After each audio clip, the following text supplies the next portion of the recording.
Welcome to our KPC Daily Devotional. Today we're reading from the Gospel according to Luke, chapter 9, the verses 61 and 62.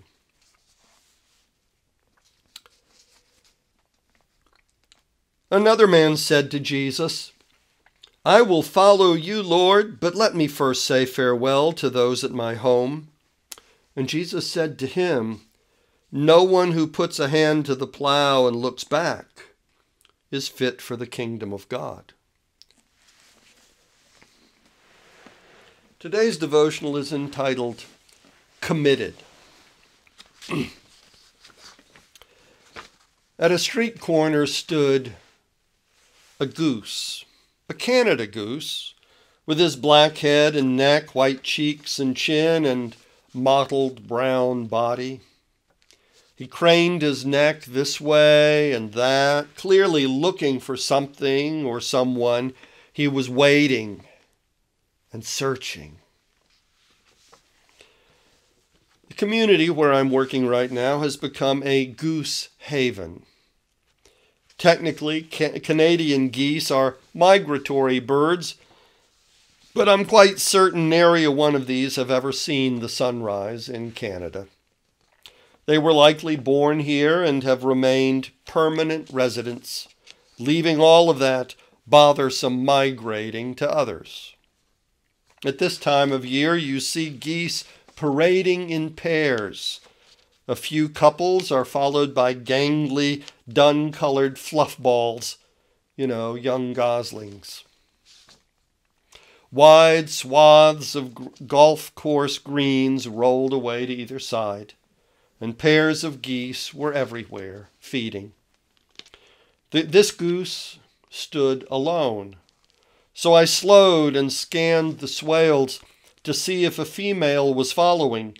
Perhaps she'd been spooked by an approaching car and hurried back to the safety of the opposite curb.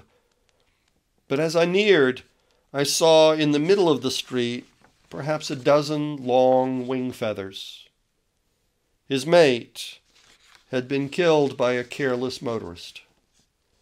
It had to have happened some hours before because somebody had already cleaned up the roadbed except for a few feathers. All this time, the male was still there standing on the curb, searching and waiting in vain. Canada geese spend their first year in the protective care and company of their parents. They mate in the second year. To attract a female, the males will dance in ritualized mock battle, wings spread and necks outstretched. No, I have no idea how they can tell one another apart. And once a male finds a mate, how he knows which one is his, remains one of life's unsolvable mysteries.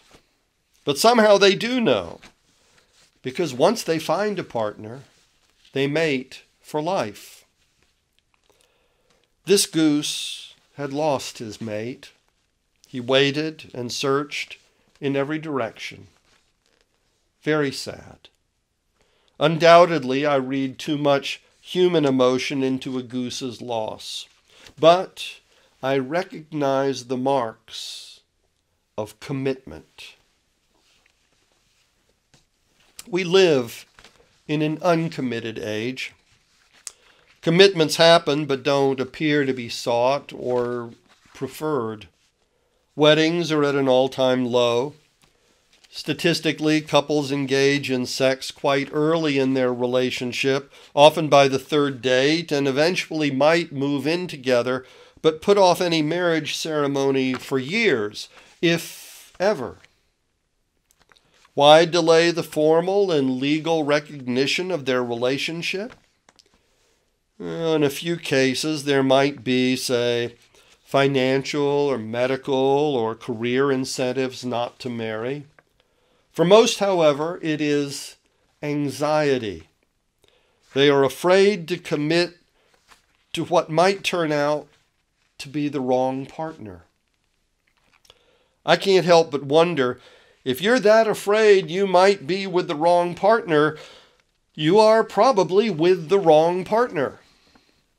Look for somebody you can commit to. Commitment to Christ has been waning among millennials too.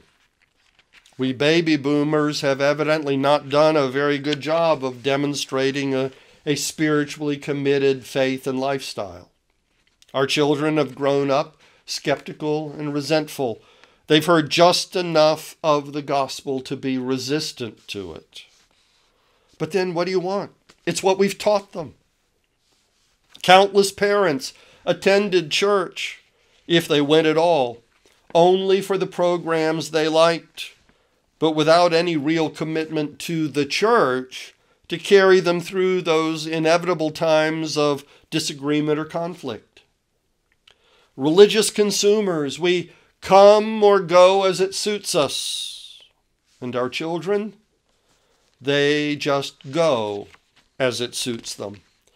And apparently, it suits them.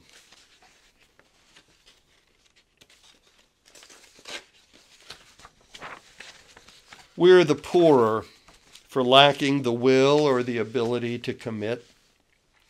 Purpose and meaning in life are inseparable from the values we prioritize, the life goals we pursue, and the relationships we foster.